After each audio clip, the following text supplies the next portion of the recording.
السلام علیکم ورحمۃ اللہ وبرکاتہ۔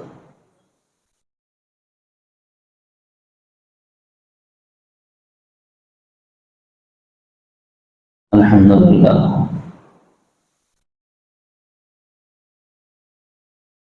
الحمدللہ نحمده ونستعینه ونستغفره ونستهدیه ونؤمن به ونتوب الیہ ونتوکل علیہ ونعوذ باللہ من شرور انفسنا ومن سیئات اعمالنا من يهده الله فلا مضل له ومن يضلل فلا هادي له ونشهد أن لا إله إلا الله وحده لا شريك له ونشهد أن سيدنا ونبينا ومولانا محمدا عبده ورسوله صلى الله عليه وعلى آله وأصحابه وبارك وسلم تسليما كثيرا كثيرا أما بعد أعوذ بالله من الشيطان الرجيم بسم الله الرحمن الرحيم قد أفلح من زكاها وقال تبارك وتعالى ما يلفظ من قول إلا لديه رقيب عتيد وقال ويل لكل أفاك أثيم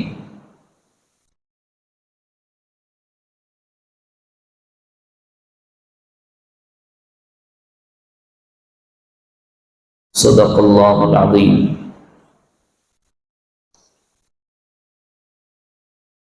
برادران اسلام،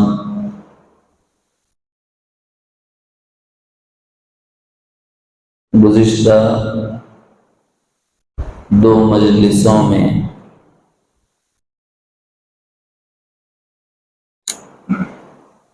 اپنی زبان کی حفاظت سے متعلق کس کس گناہ سے اپنی زبان کو بچانا ہے اس سمت رہبری اور رہنمائی کی گئی، لیکن وہ مکمل نہیں ہیں، بہت تھوڑے ہیں جس کا ذکر آیا ہے، بہت ہیں جس کا ذکر باقی ہے۔ چونکہ ترتیب وار تسلسل کے ساتھ سنایا جا رہا ہے، اس لیے اجمالاً آموختہ سنانے، یاد کرنے، یاد رکھنے کے لیے عنوانات سابقہ مجالس کے سنا دیتا ہوں، تفصیلات میں گئے بغیر۔ پہلی بات تو یہ کہ اپنی زبان کو شرک سے روکنا، اور شرک سے روکنا جملہ اقسام میں، ذات میں شرک، صفات میں شرک، افعال میں شرک، آثار میں شرک، احکام میں شرک، عبادات میں شرک، استعانت میں شرک، اپنی زبان کو اس میں روکے رکھنا، یہ گناہوں میں سے کسی گناہ میں مبتلا ہوں۔ شرک تو وہ ہے جو دائرہ ایمان سے نکال دیتا ہے، لیکن شرک گناہ کبیرہ ہے، اور اس کی جملہ قسموں میں وہ گناہ کبیرہ ہے۔ اسی طرح بتایا گیا تھا دوسرا جملہ کہ کفر سے اپنے کو بچانا، زبان سے کوئی کفریہ کلمہ نہ نکلنے پائے۔ اس کی بھی 5 جہتیں بتائی گئی، کفر کی 4 قسمیں اور ایک اجمالی صورت بتائی گئی۔ ایک یہ ہے کہ آدمی فرعون کی طرح کافر ہو، جیسے وہ اپنی زبان سے انکار کرتا تھا ویسے انکار کرنا، ایک نمرود کی طرح انکار کرنا، ایک ابو طالب کی طرح انکار کرنا، ایک منافق کی طرح انکار کرنا۔ مجموعی طور پر ضروریات دین میں سے کسی چیز کو نہ مانے اور انکار کر دے تو اس کا نام کفر ہے، اور انکار جو ہے وہ زبان سے ہوتا ہے، اس لیے اس کو علماء نے زبان کے گناہوں میں شمار فرمایا۔ تیسرا گناہ جو پہلی مجلس میں بتایا گیا تھا وہ یہ کہ کسی کو نقصان پہنچانے کی نیت سے کسی منتر کا اپنی زبان سے ورد کرنا، اپنی زبان سے اس کو دہرانا، یہ گناہ کبیرہ ہے، جس کو جادوگری کہتے ہیں، یہ گناہ کبیرہ ہے۔ چوتھی چیز جو بتائی گئی تھی پہلی مجلس میں وہ ہے جھوٹ سے بچنا، اور جھوٹ کی تقریباً 15-16 قسمیں بتائی گئی۔ جھوٹ ایک نہیں ہے، بظاہر ایک لفظ ہے کہ اپنے آپ کو جھوٹ سے بچاؤ، لیکن اس کے اندر جو پہلو تھے وہ سارے میں نے پہلی مجلس میں بھی سنایا، دوسری مجلس میں کچھ اجمال سنایا، تفصیلات میں نہیں، صرف اشارات میں نام بتا دیتا ہوں یاد دہانی کے لیے، آموختہ یاد ہو جائے۔ اللہ پر جھوٹ، وحی پر جھوٹ، نبی پر جھوٹ، تفسیر میں بالعمد جھوٹ، اسی طرح اللہ نے ایک چیز حلال کی ہو اسے حرام کہنا، یہ جھوٹ، اللہ نے حرام کیا ہو اس کو حلال کہنا، یہ جھوٹ، اس کو کذب فی التحریم والتحلیل کہتے ہیں، تحریم و تحلیل میں جھوٹ۔ انکار حدیث بھی ایک زاویے میں جھوٹ ہی کہلاتا ہے۔ افک، سنی سنائی ہوئی بات دوسروں تک پہنچا دینا، افک کہتے ہیں اس کو، یہ گناہ ہے، اور یہ گناہ کبیرہ ہے، اتنا بڑا ہے کہ اگر کسی نے یہ گناہ کیا تو اس پر 80 کوڑے حد ہے شریعت مطہرہ میں۔ تم نے سنی سنائی بات آگے پہنچائی، یہ بڑا جرم تم سے ہو گیا، اس کے نتیجے میں تمہیں 80 کوڑے پڑیں گے جب جا کے پاک ہوگی، لیکن پھر بھی مردود الشہادہ رہیں گے، شہادت قابل قبول نہیں۔ فَإِن لَّمْ يَأْتُوا بِأَرْبَعَةِ شُهَدَاءَ فَاجْلِدُوهُمْ 80 جلدہ وَلَا تَقْبَلُوا لَهُمْ شَهَادَةً أَبَدًا، یہ اس کی دلیل ہے۔ سنی ہوئی بات آگے پہنچانا یہ گناہ کبیرہ ہے۔ اسی طرح آدمی جو ہے نہیں وہ اپنے کو بتا لے رہا، مفت میں بگار لینا جس کو بولتے، یہ بھی گناہ کبیرہ ہے۔ جو ہے وہ بتاؤ بھائی، جو نہیں ہے وہ بتانے کی ضرورت نہیں ہے، خواہ کی حماقت مت کرو۔ مثلاً ایک آدمی خود کو بہت پرہیزگار بتا رہا ہے، اللہ تعالیٰ فرمانے فَلَا تُزَكُّوا أَنفُسَكُمْ هُوَ أَعْلَمُ بِمَنِ اتَّقَىٰ، اپنے کو بڑا پاک باز جتا رہا، مت جتا، اللہ کو معلوم ہے تو کتنا متقی ہے۔ ایک ہوتا ہے تزکیہ حاصل کرنا، یہ واجب ہے، اور تزکیہ جتا لیتے پھرنا میں پاک ہوں، یہ حرام ہے۔ دونوں میں اتنا فرق ہے، ایک چیز لینے کی اور ایک چیز چھوڑنے کی۔ تزکیہ کیا؟ اپنے کو پاک کرنا، یہ واجب، اور میں پاک ہوں جتانا یہ حرام، اتنا فرق ہے اس میں۔ گفتگو میں جھوٹ یہ بھی گناہ کبیرہ ہے، تجارت میں جھوٹ یہ بھی گناہ کبیرہ ہے، بات بات میں قسم کھانا، جھوٹی قسمیں یہ بھی گناہ کبیرہ ہے، جھوٹی گواہیاں دینا یہ بھی زبان سے ہوتا ہے، اور اس کا تعلق زبان سے ہونے والے جھوٹوں میں، یہ جھوٹ کی اقسام میں سے ہیں، ایک سب یہ جھوٹ کے ضمنیات ہیں۔ جھوٹی گواہی دینا یہ بھی گناہ کبیرہ ہے۔ بسا اوقات کسی کو ہنسانے کے واسطے جھوٹ بول دیتے ہیں، یہ بھی گناہ کبیرہ ہے، نہیں کر سکتے ایسا۔ اور کبھی کسی کو بہلانے کے لیے جھوٹ بول دیتے ہیں، جیسے بچوں کو بہلانا ہوتا ہے، یہ بھی گناہ کبیرہ ہے۔ بدگمانی کے بارے میں فرمایا گیا فَإِنَّ الظَّنَّ أَكْذَبُ الْحَدِيثِ، یعنی بدگمانی بھی ایک بہت بڑی جھوٹ ہی ہے، جو شیطان وسوسے کی صورت میں تمہارے اندرون میں ڈال رہا ہے، تو اس سے بھی بچو۔ تو یہ جھوٹ کی 16 قسمیں آپ کو سنائی گئی ہیں۔ موضوع کے اعتبار سے کتنا تھا؟ چوتھا نمبر، چوتھے نمبر میں کتنی قسمیں آ گئیں؟ 16۔ ایسے بہت سی تفصیلات ہوتی ہیں۔ یہ تھا خلاصہ پہلی مجلس کا کہ ہم نے پہلی مجلس میں آپ سے جو گفتگو کی ہے وہ کس موضوع پر کی ہے۔ اس میں اپنی زبان کی حفاظت کرنا، گناہ کبیرہ میں پڑنے سے اپنے آپ کو بچانا۔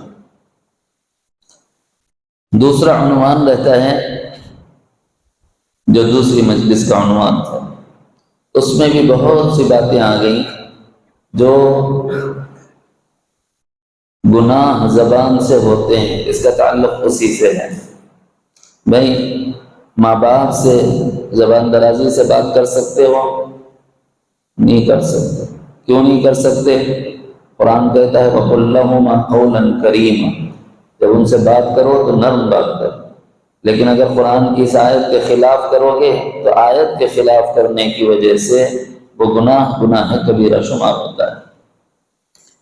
قول کریم کے نتیجے میں برکتیں ہیں، رحمتیں ہیں، سعادتیں ہیں، اور ایسی گفتگو جس سے ماں باپ کے دل کو تکلیف ہو، راہ تلفی ہے، اور عتاب اور عذاب کی وعیدیں سنائی گئی، تو ماں باپ کا بہت احترام ملحوظ رکھنا چاہیے۔ اس کے ضمن میں ایک بات بتائی گئی تھی کہ بھائی جب ہم اپنی حسی ماں کو کوئی غلط بات نہیں بول سکتے تو ہماری روحانی ماں کو ہم کوئی برا کیسے بول سکتے ہیں؟ اسی ضمن میں یہ بھی بتایا گیا کہ امہات المؤمنین میں سے کسی کے بارے میں بد زبانی کرنا، فحش گوئی کرنا، بے حیائی کی بات کرنا، ان پر الزام لگانا، یہ بھی گناہ کبیرہ میں بڑا گناہ کبیرہ ہے۔ جیسے اکبر الکبائر ہونا، ایک تو ہے ہی بڑا گناہ، بڑے گناہ میں بھی بڑی کیٹیگری کا گناہ، جو پاک ہے اللہ کہہ رہے ہیں اور تم کہہ رہے ہو ناپاک ہے، تو پھر یہ گناہ بڑھ نہیں جائے گا کیونکہ تم اللہ کے اگینسٹ جا رہے ہو۔ اسی طرح میری بہن اور آپ کی بہن، میری بیٹی اور آپ کی بیٹی، میری بیوی اور آپ کی بیوی، میری ماں اور آپ کی ماں کے لیے اللہ نے قرآن مجید اتارا ہے اور یہ بتایا ہے کہ یہ پاک باز ہیں، پاک دامن ہیں، عفت مآب پاکیزہ نفوس پر تہمت لگانا یہ گناہ کبیرہ ہے۔ یہ بالکل الگ چیپٹر ہے، اس کے پھر دو اجزاء ہیں۔ ایک یہ ہے کہ آدمی باہر والی پر کوئی تہمت لگائے تب بھی گناہ کبیرہ ہے، تم کو کیا ضرورت ہے اس کے بیچ میں ٹانگ ڈالنے کی ہے؟ لیکن ایک یہ ہے کہ آدمی اپنی بیوی پر الزام لگائے تب بھی۔ ایک صورت یہ ہے کہ آپ 4 گواہ پیش کرو تو بچو گے، نہیں تو پٹو گے۔ دوسری صورت ہے اپنی بیوی پر اگر کسی نے الزام لگایا تو اس کو لعان کہتے ہیں کہ 4 مرتبہ قسم کھائے گا، 5ویں مرتبہ میں اپنے پہ لعنت کرے گا۔ اگر میں جھوٹا ہوں تو مجھ پر اللہ کی پھٹکار ہو، میں اللہ کی رحمت سے دور ہو جاؤں، یہ جملہ کہنا پڑتا ہے، اس کو لعان کہتے ہیں۔ تو عام عورتوں کے لیے اللہ نے الگ قاعدہ بتایا اور بالخصوص بیوی کے لیے اللہ تعالیٰ نے ایک دستور دیا ہے، قاعدہ دیا ہے، اس لیے اس کو علیحدہ شمار کر کے بتایا کہ یہ گناہ کبیرہ ہے۔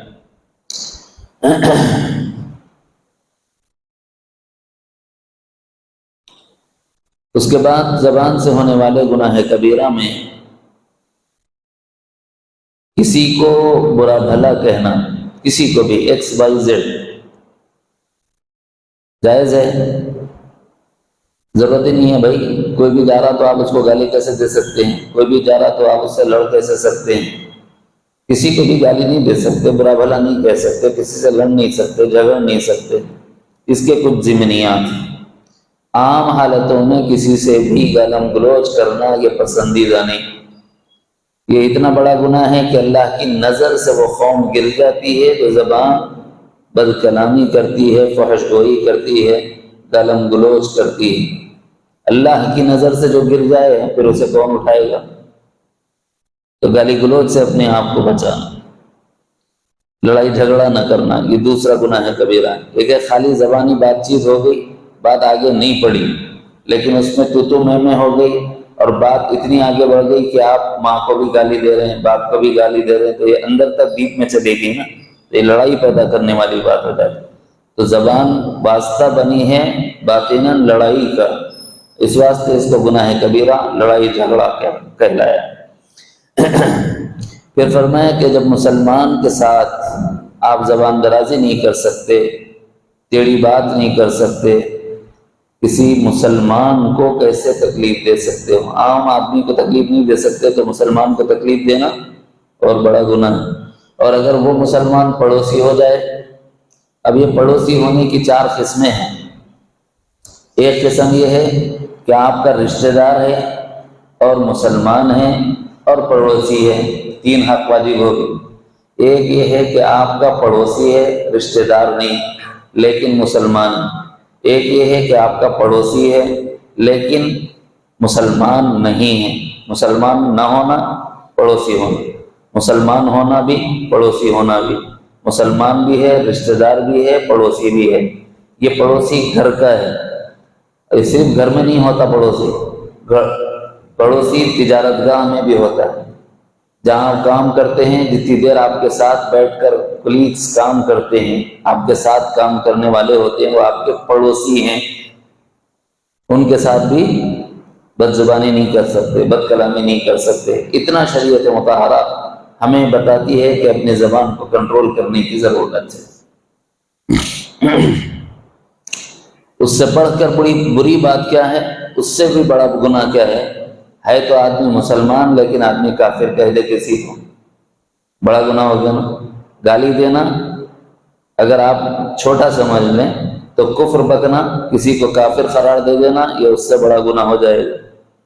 پھر اسی سے متعلق اس کا ایک ضمن ہے، وہ یہ کہ جب عام مسلمان کو کافر نہیں بول سکتے تو وہ جن کی تربیت امام الانبیاء جناب محمد الرسول اللہ صلی اللہ علیہ وسلم نے فرمائی، جن کے سامنے قرآن نازل ہوا ہو، جن کی رہبری خود رحمان کر رہا ہو، ایسے لوگوں کے بارے میں تبرہ کرنا، برا بھلا کہنا، اس سے بڑا گناہ ہو جاتا ہے۔ پھر ان میں بھی وہ لوگ جن کو دنیا میں جنت کی بشارت دی گئی ہے، علماء نے لکھا ہے عام صحابہ کے مقابلے میں اگر 10 مبشرہ پر کفر کا فتویٰ لگائے تو وہ آدمی پکا کافر ہے، کیونکہ نبی تو ان کو جنتی کہہ رہا ہے اور یہ کافر کہہ کے جہنمی بنا رہا ہے۔ نبی کے اگینسٹ ہو گیا نا۔ اس واسطے فرمایا کہ یہ گناہ کبیرہ میں بھی بڑا گناہ ہے کہ صحابہ کو برا بولے یا ان پر تبرہ کرے، اس سے بڑا گناہ ہے کہ 10 مبشرہ کو بلا بنے، زبان درازی کرے، وہ بے ایمان ہو گئے تھے، ایسے جملے کہنے لگے، نقل کفر کفر نباشر۔ یہ وہ مہینہ ہے جس میں یہ باتیں بارہا سنی جاتی ہیں، تو اس واسطے اس بات کو سنا دیا گیا تھا عظمت شیخین کے عنوان پر، کہ بھئی شیخین کی بڑی فضیلت ہے کہ ان سے تو اللہ تعالیٰ نے قرابت کا رشتہ رکھا ہے۔ جناب نبی کریم صلی اللہ علیہ وسلم کے ساتھ اس کو ملحوظ نظر رکھنا چاہیے کہ عام لوگوں کی طرح اپنے ایمان کو رخصت نہیں کرنا چاہیے، اس معاملے میں اپنی زبان کی حفاظت کرو۔ پھر اس کا ایک حصہ آج سنایا جا رہا ہے، یہاں سے آج کا مضمون شروع ہوتا ہے۔ آج جو باتیں سنائی جانے والی ہیں وہ 4 باتیں، میں کوشش کر رہا ہوں کہ تھوڑی تھوڑی ہوں، ایسی ہوں کہ یاد رہ جائیں۔ لمبا چلا تو چلا، اپنے کیا کرنے کا ہے بھائی۔ دنیا کے اندرون میں اللہ تعالیٰ نے اپنے بہت سے بندے بنا رکھے ہیں، ویسے تو ہر ایمان والا اللہ کا ولی، لیکن بعض اولیاء ایسے ہوتے ہیں جو چھپے ہوئے ہوتے ہیں، جن کو اولیاء مستور کہا جاتا ہے۔ ان کے بارے میں ہم نہیں جانتے کہ یہ کون ہے، کس مقام کا ہے، کس درجے کا ہے۔ کیا صاحب اولیاء چھپے ہوئے بھی رہتے ہیں؟ اولیاء کی 2 کیٹیگریز ہیں بڑی۔ ایک کیٹیگری کو اولیاء تشریعی کہتے ہیں، یعنی وہ شریعت کا نفاذ کرنے پر مامور ہوتے ہیں، اور اس کو علماء آپ کہہ لیں۔ مطلب سمجھنا ہے کہ ایک جملے کا بہت نزاکت کے ساتھ سمجھانے کی کوشش کر رہا ہوں۔ اولیاء علماء ہی ہوتے ہیں، اور یہ اولیاء تشریعی ہوتے ہیں، کیونکہ یہی تو اللہ کے بندوں کو شریعت کی راہ سے اللہ سے ملاتے ہیں۔ اب عوام کا طبقہ علماء کو اولیاء سمجھنے کا حیث نہیں، اب بس کوئی کرامت ہی ظاہر ہوئی تو ولی مانوں گا، نہیں تو ولی نہیں مانوں گا بول کے بیٹھے رہے۔ اس سے بڑی کرامت کیا ہونا ہے کہ جو عالم دین ہوتا ہے کم از کم درجے میں مرنے سے پہلے ایمان کی حالت پر مرتا ہے۔ علم دین کی فضیلت اور برکت اتنی حاصل ہوتی ہے، اور جو ایمان پر مرا وہی تو اللہ کا ولی ہے۔ آخری درجے کا آخری جو حالت ہوتی ہے وہی معتبر ہے نا کہ کس حال میں گیا۔ ایک آدمی ساری زندگی شراب پیتا رہا، لیکن مرتے ہوئے کلمہ نصیب ہو گیا تو کیا بولتے ہیں؟ بڑی اچھی موت آئی بھائی، بولتے نہیں؟ لیکن وہ عالم جو ساری زندگی قال اللہ کر رہا، وہ عالم جو ساری زندگی قال رسول کر رہا، تو کیا اللہ تعالیٰ اس کو محروم کر دیں گے کہ آخر میں بے ایمانی کی حالت میں مرے گا؟ ایسا نہیں ہو انشاءاللہ۔ علماء اللہ کی ذات سے قوی تر امید ہے کہ ایمان کی حالت پر رخصت ہوتے ہیں، اور یہ اولیاء تشریعی ہوتے ہیں، شریعت کی راہ سے بندگان خدا کو خدا سے ملاتے ہیں۔ لہٰذا اولیاء کو گالی دینا بھی گناہ کبیرہ ہے، چاہے وہ اولیاء تشریعی ہی کیوں نہ ہو، یعنی وہ علماء ہی کیوں نہ ہو۔ علماء کو بھی گالی نہیں دے سکتے آپ، وہ کون ہے ہم نہیں جانتے۔ فرمایا گیا کہ تم رات بھر عبادت کرتے ہو، ایک عالم سوتا ہے تو اس کا سونا تمہاری عبادت سے افضل ہے۔ عالم وہ ہوتا ہے بھائی، عالم جو ہوتا ہے وہ اللہ کا ولی ہے۔ اللہ کے ولی کے ساتھ اپنی زبان کے معاملے کو محتاط رکھو۔ اگر گالی گلوچ ہو گئی، برا بھلا بک دیا، کسی عالم دین کے بارے میں لب کشائی کر لی، تو جب تک وہ معاف نہ کرے اللہ معاف نہیں کرتا۔ غیبت کرے تھے جا کے معافی مانگنا پڑے گا، یہ قاعدہ ہے اللہ تعالیٰ۔ چاہے آپ یہ نہ بولیں کہ میں نے آپ کی غیبت کی، چلو آپ کو ہیلا بتا دیتا ہوں۔ میں نے کہا تھا نا، مسئلہ بتائے اور ہیلا نہ بتائے تو پھر وہ مولوی کیا۔ مسئلہ یہ ہے کہ آپ عالم کو برا نہیں کہہ سکتے۔ آسان طریقہ کیا ہے؟ حضرت آپ میرے لیے مغفرت کی دعا فرما دیں، میں آپ کے لیے درجات کی بلندی کی دعا کر دوں۔ دوسری بات، کہا سنا کچھ ہو گیا ہو تو معاف کر دیں۔ کیا غیبت کہنے میں ہی آئے گی نا، گالی کہنے ہی میں آئے گی نا۔ اگر یہ جملہ کہہ رہا ہے کہ حضرت کہا سنا معاف فرما دیں، تو اس کا مطلب ہے یہ اپنی اس غلطی کا اعتراف کر کے اس سے معافی مانگ چکا ہے۔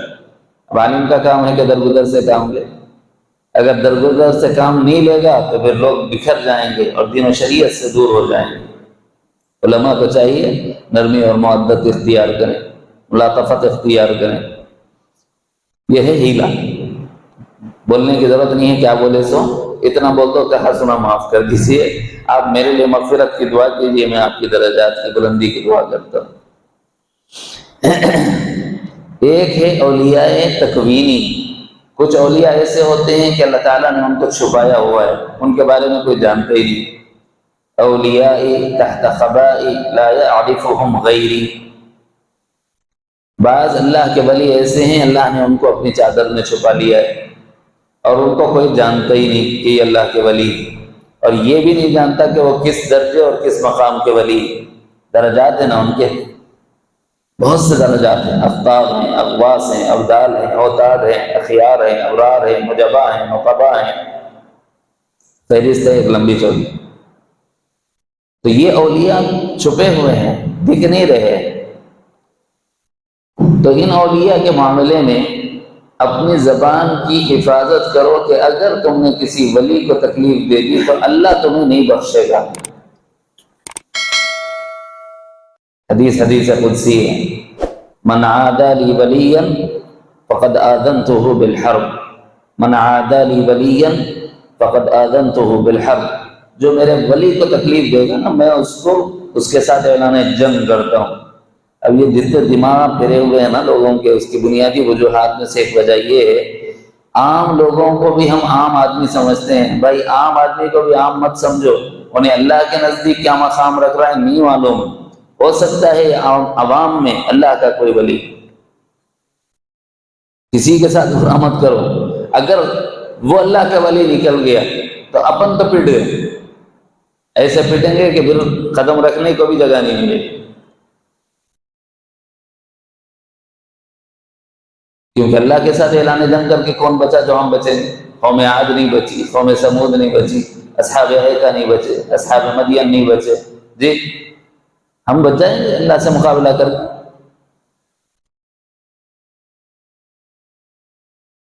کرنا کیا ہو تو کسی کو بھی عام سمجھو ہی مت، سب کو اچھا ہی سمجھو۔ اولیاء چھپے ہوئے کہیں کو رہتے ہیں، اللہ تعالیٰ چاہتے ہیں کہ ہر بندے کی ایک دوسرے کی نگاہ میں قدر و عظمت ہو، اس واسطے اللہ نے اولیاء کو چھپایا ہے۔ جیسے شب قدر ہے، شب قدر تو سب کو معلوم ہو جانا چاہیے نا بھائی، لیکن اللہ نے چھپائی نہیں چھپائی، کیوں چھپائی؟ علماء حکمت بیان کرتے ہوئے فرماتے ہیں کہ بہت سی حکمتوں میں سے ایک حکمت یہ ہے کہ ہر رات کا اہتمام اور قدر کی جائے، اس واسطے اللہ نے شب قدر کو مستور کر دیا۔ ایسے ہی ہر بندے کی عزت و احترام کیا جائے، اس لیے اللہ نے انسانوں کے درمیان اولیاء کو مستور کر دیا۔ اب کام کیا ہے؟ ہر ایک کا احترام کرو، سیدھی سی بات، احترام سے عزت بڑھتی گھٹتی نہیں۔ تو ہمارا کام یہ ہے، نمبر 1 اولیاء کے بارے میں معلوم ہو جائے کہ اللہ کے ولی ہیں۔ ایک تو صاف میں بتا رہا ہوں کون اللہ کا ولی ہے، عالم دین اللہ کا ولی، بلکہ ایک پیدا ہونے والا بچہ اللہ کا ولی ہے۔ دلیل قرآن ہے، اللہ فرماتے ہیں کل مولود یولد، نبی فرماتے ہیں کل مولود یولد علی فطرت الاسلام، جو بچہ پیدا ہوا اسلام کی فطرت پہ ہے۔ اللہ فرماتے ہیں اللہ ولی الذین آمنوا، جو ایمان والا ہے، جو اسلام والا ہے، وہ اللہ کا ولی۔ بچہ بھی ہمارے پاس مومن، چاہے وہ کافر کے گھر میں پیدا ہو، وہ اللہ کا ولی۔ ارے سب کافر کے مشرک کے گھر میں اللہ کا ولی کیسا؟ حدیث میں نبی علیہ السلام نے وضاحت فرماتی پیدا تو اللہ کا ولی ہی ہوتا ہے، فَأَبَوَاهُ يُحَوِّدَانِهِ أَوْ يُنَصِّرَانِهِ أَوْ يُمَجِّسَانِهِ، بعد میں ماں باپ اس کو کافر مشرک بنا دیتے، لیکن جب پیدا ہوا تو اللہ کا ولی تھا۔ اب یہاں سے درجات بڑھتے ہیں دھیرے دھیرے، کون کس درجے کا ہوتا ہے نہیں پتہ۔ بعض ایسے ہوتے ہیں کہ نبی علیہ السلام نے فرمایا اگر وہ تمہارے گھر رشتہ بھیجیں تم رشتہ پسند نہ کرو، اگر وہ تمہارے سے کوئی چیز مانگے تو تم اس کی طرف دیکھنا گوارا نہ کرو، حالت پراگندہ ایسی ہے کہ تم اسے اپنے ساتھ بٹھانا پسند نہ کرو، لیکن اس کا حال اللہ کے نزدیک، اس کا مقام اللہ کے نزدیک یہ ہوتا ہے لا اقسم علی اللہ لا برہ، اگر وہ اللہ پر قسم اٹھا لے تو اللہ اس کی قسم پوری کر دیتے ہیں۔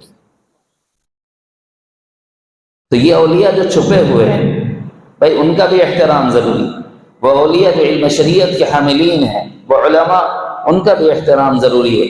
نہ علماء کے بارے میں لب کشائی اور بد زبانی ہو، نہ اولیاء مستورین کے بارے میں لب کشائی اور لب کشائی ہو اور بد زبانی اور بدگوئی ہو، اپنی زبانوں کو قابو میں رکھنا ضروری ہے، ورنہ یہ گناہ کبیرہ ہے، علماء امت نے فرمایا ہے۔ ایک مختصر سا جملہ سناتا ہوں، وہ ایک موضوع ہو گیا۔ ایک یہ ہے کہ نابینا کو غلط راستہ بتانا گناہ کبیرہ ہے۔ ارے صاحب غلط راستہ بتائے تو کیسا گناہ ہو جاتا؟ فرمایا کہ درست راستہ بتائے تو ثواب نہیں ملتا۔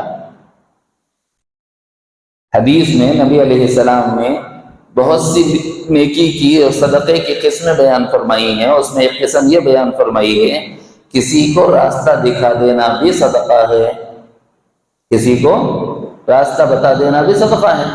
تو مطلب یہ ہوا کہ اگر راستہ بتائے لیکن غلط بتائے تو غلط بتایا تو نقصان بھی تو ہوگا نا۔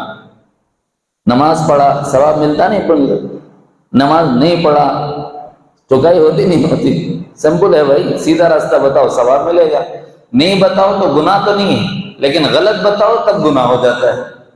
نہیں بتایا تو گناہ تو نہیں ہے، لیکن غلط بتایا اور جان بوجھ کے غلط بتایا تو بڑا گناہ ہے۔ کیوں؟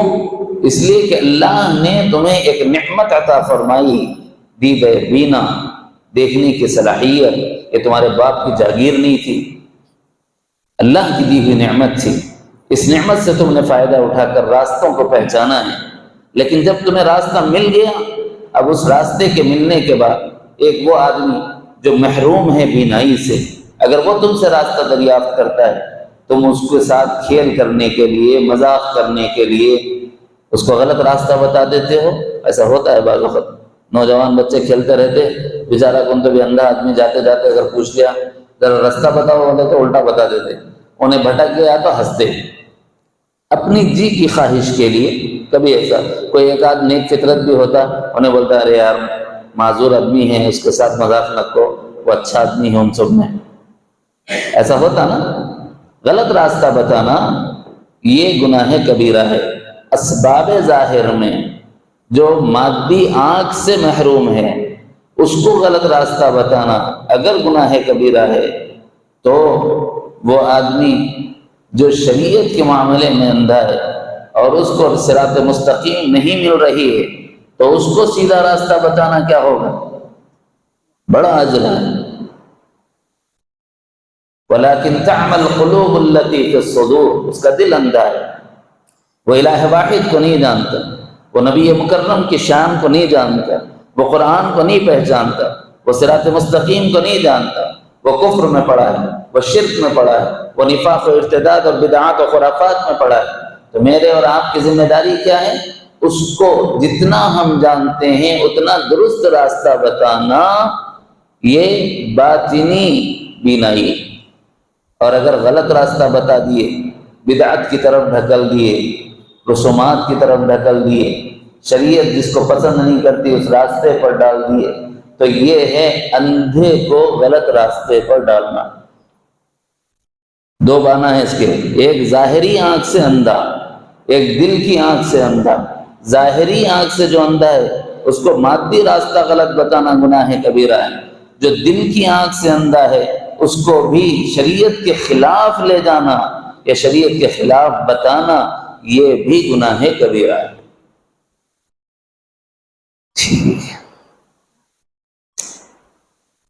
بھائی، یہ وہ زمانہ ہے یا یہ وہ مہینہ ہے جس مہینے میں عام طور پر جناب محمد الرسول اللہ صلی اللہ علیہ وسلم کی طرف نسبت کی وجہ سے اہل بیت اطہار کے نام پر بہت سی چیزیں ہوتی نا محرم الحرام میں۔ دیکھو، سب کو ایک مسئلہ معلوم ہے، موٹا موٹا مسئلہ، اس سے آپ آگے چلیے۔ آپ کے گھر میں خدا نہ کرے کسی کا انتقال ہو گیا تو سب کو لگائے گا ہی، آج وہ کل ہماری باری ہے، آگے پیچھے لگے ہوئے ہیں۔ کسی کا انتقال ہو گیا، کتنے دن شوق منا سکتے؟ کتنے دن شوق منا سکتے؟ زیادہ سے زیادہ دکھ ہے، درد ہے، غم ہے، تکلیف ہے، 3 دن۔ اس کے بعد شوق منایا تو کیا بولے؟ جائز نہیں۔ اس کے بعد شوق منانا جائز نہیں۔ وہ آدمی جس کے بارے میں کنفرم نہیں ہے کہ انہیں مرنے کے بعد کس حال میں ہے گی، اس کے بارے میں یہ حکم ہے کہ تم 3 دن سے زیادہ شوق نہیں کر سکتے۔ لیکن وہ آدمی جس کے بارے میں یہ کنفرم ہے کہ انہیں جنت ہی میں ہے، پھر رو لیتے بیٹھنا اللہ کو کیسے پسند ہوگا؟ سمجھ آ رہی کچھ؟ اور وہ بھی کب سے کب کی؟ 3 دن سے زیادہ کسی کے لیے اجازت نہیں ہے کہ وہ نوحہ کرے، کسی کے لیے اجازت نہیں ہے کہ وہ سوگ منائے۔ سوگ منانا ہی جائز نہیں ہے 3 دن سے زیادہ۔ ہاں، ایک استثنائی شکل بتائی گئی ہے، اگر کسی آدمی کا انتقال ہو تو اس کی بیوی 4 مہینے 10 دن تک 4 اشہر و 10 قرآن کہتا ہے کہ اس کو 4 مہینے 10 دن عدت کے گزارنے ہوتے ہیں۔ یہ عدت کے ایام اس کے سوگ کے ایام ہیں۔ اس سے ہٹ کر کوئی سوگ نہ منائے۔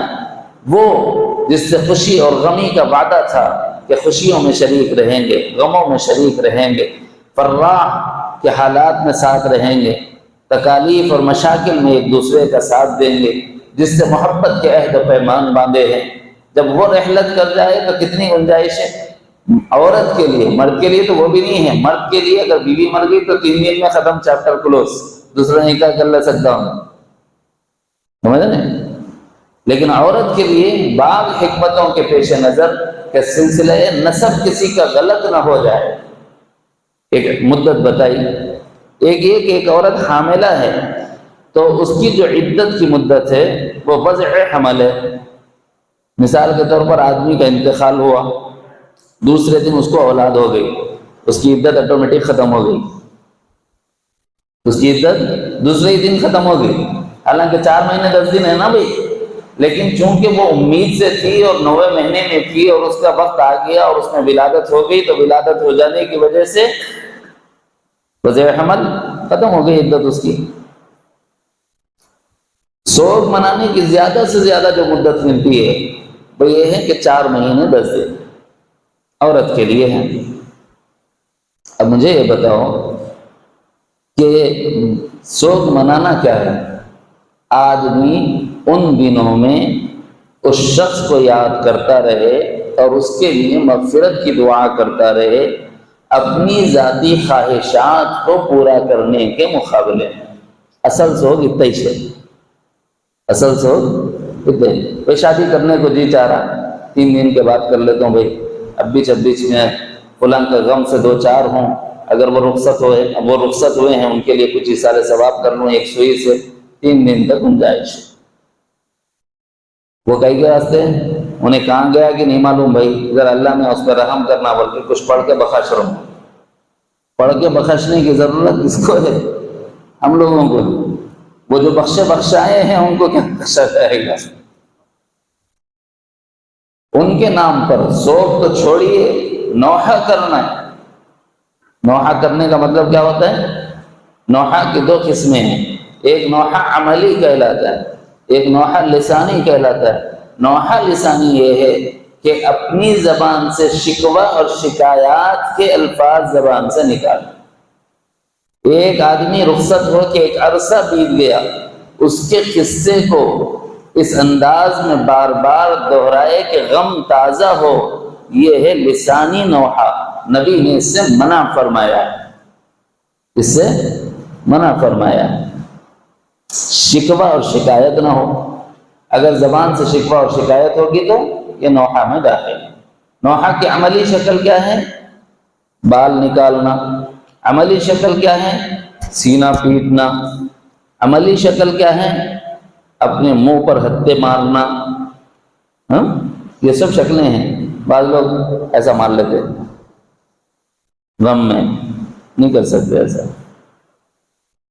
بعض لوگ بالا نوچ لیتے، ایسا نہیں کر سکتے۔ غم ہے ٹھیک ہے، لیکن شریعت نے ایک حدود بتائی، ان حدود سے باہر نکلنے کی اجازت نہیں۔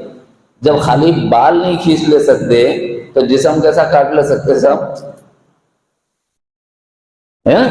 یہ تو اللہ کی دی ہوئی امانت ہے، اللہ نے یہ زندگی دی ہے۔ وہ پوچھے گا کہ تم نے میری دی ہوئی جان کی کیا حفاظت کی، کیسے اس کا اہتمام کیا، جیسے لیا تھا ویسا دیو۔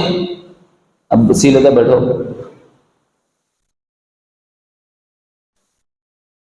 نبی رحمت صلی اللہ علیہ وسلم نے اس سلسلے میں جو ارشاد فرمایا ہے وہ یہ ہے کہ بعض وقت دور جاہلیت میں عورتوں کو جمع کیا جاتا تھا اور وہ مردے کے بارے میں، میت کے بارے میں کچھ خوبیاں بیان کرتی تھیں، اور اس کے بعد رونا نہیں آتا تھا، رونے کی ایکٹنگاں کرتی تھی۔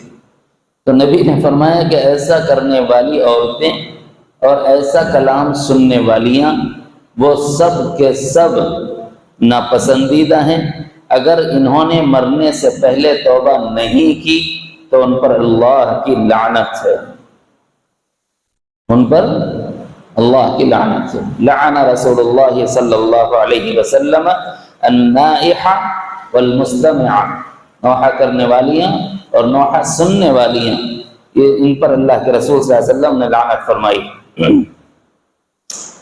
اور وہ جو چہرہ ماننے والے ہیں، وہ جو کپڑے پھاڑنے والے ہیں، گریبان چاک کرنے والے ہیں، ان کے بارے میں فرمایا گیا کہ یہ ہم میں سے نہیں ہیں۔ کون کہہ رہے ہیں؟ نبی رحمت صلی اللہ علیہ وسلم، وہ جو ہماری امیدوں کا مرکز ہیں، وہ جن سے ہمیں شفاعت کی امیدیں لگی ہوئی ہیں، ان کی شفاعت سے اپنی نجات کی آرزو اور تمنا ہے، اور ہمارے پاس تو کچھ ہے ہی نہیں، جو ہے بس ان کے اوپر آسرا تکیہ اور ٹیکا ہے۔ وہی یہ فرما رہے ہیں کہ اگر تم یہ کر کے آؤ تو ہم میں سے نہیں ہے تم، تو شفاعت ملے گی ان کی۔ تو ایسا کام جو شریعت مطہرہ کو پامال کر رہا ہو، ایسے کام سے اپنے کو بچانا چاہیے۔ ایک اور روایت میں انتہائی سخت جملے بھی آئے ہیں۔ حضرت نبی رحمت صلی اللہ علیہ وسلم نے فرمایا النائحہ اذا لم تتب قبل موتها تقام یوم القیامت وعلیہا سربال من قطران ودرع من جرب۔ یہ لوگ جو نوحہ کرنے والے ہیں، ان لوگوں کو اللہ تعالیٰ گندھک تارکول کا لباس پہنا ہے۔ نہیں سمجھ میں آیا ہوں؟ دامر کا لباس بنا کے آگ پہ نچائیں گے، نہیں اس کی گرمی نہیں سمجھ میں آئی تو کیا کروں معلوم؟ ابھی تو بارشیں ہو رہے ہیں، جب تیز دھوپ رہتی نا دامر روڈ پر چپل اتار کے چلو، معلوم ہوتا اس کا اس کی جلن کیسے، جلد نکل جاتی، پڑی ہوئی روڈ 10 سال پرانی روڈ، اب بنی سو تازہ روڈ کی بات نہیں کر رہا ہوں میں آپ کو، 10 سال پرانی روڈ پہ جا کے دیکھو، تیز دھوپ کے وقت ڈامر روڈ پہ اگر چلے تو وہ ڈامر جو پگھل کر نرم ہو جاتا ہے، جب اس پر آپ پیر رکھتے ہیں تو اس کی تپش اور حرارت اتنی ہوتی ہے کہ آپ کے پاؤں کی جلد نکل جاتی ہے۔ تو وہ جو سالڈ آگ میں سے نکالا ہوا تارکول ہو، جب وہ جسم پر ڈالا جائے تو کیا حال ہوگا اور کیا انجام ہوگا۔ نوحہ اتنی ناپسندیدہ چیز ہے کہ ایسے عذاب میں اللہ تعالیٰ مبتلا کریں، اور اپن لوگ ایسے لوگوں کو دیکھنے کے واسطے جا کے جمع ہو جاتے ہیں جو خود جہنم میں جلنے والے ہوں، ویسے لوگوں کو دیکھنے کے واسطے جا کے جمع ہوتے، بھائی ایسا کام مت کرو، یہ پسندیدہ نہیں ہے۔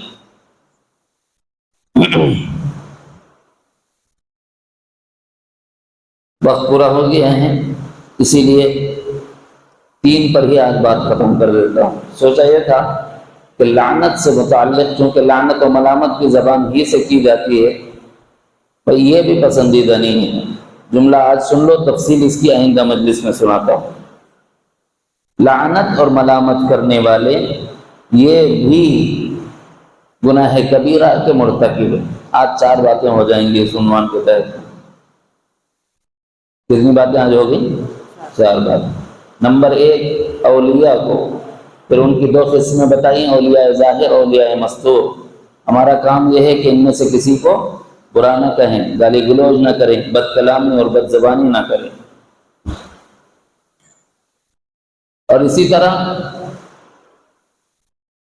اندھے کو غلط راستہ نہ بتانا ظاہراً، اور اندھے کو غلط راستہ نہ بتانا باطناً، یہ بتایا گیا ہے۔ تیسری قسم یہ بتائی گئی نوحہ نہ کرنا۔ نوحہ کرنا بھی زبان سے بھی ہوتا ہے، عمل سے بھی۔ زبان سے شکوہ اور شکایت کرنا یہ نوحہ میں داخل ہے، یہ گناہ کبیرہ ہے۔ چوتھی چیز لعنت اور ملامت کرنا، یہ گناہ کبیرہ ہے۔ تفصیل اس کی انشاءاللہ آئندہ مجلس میں سناؤں گا۔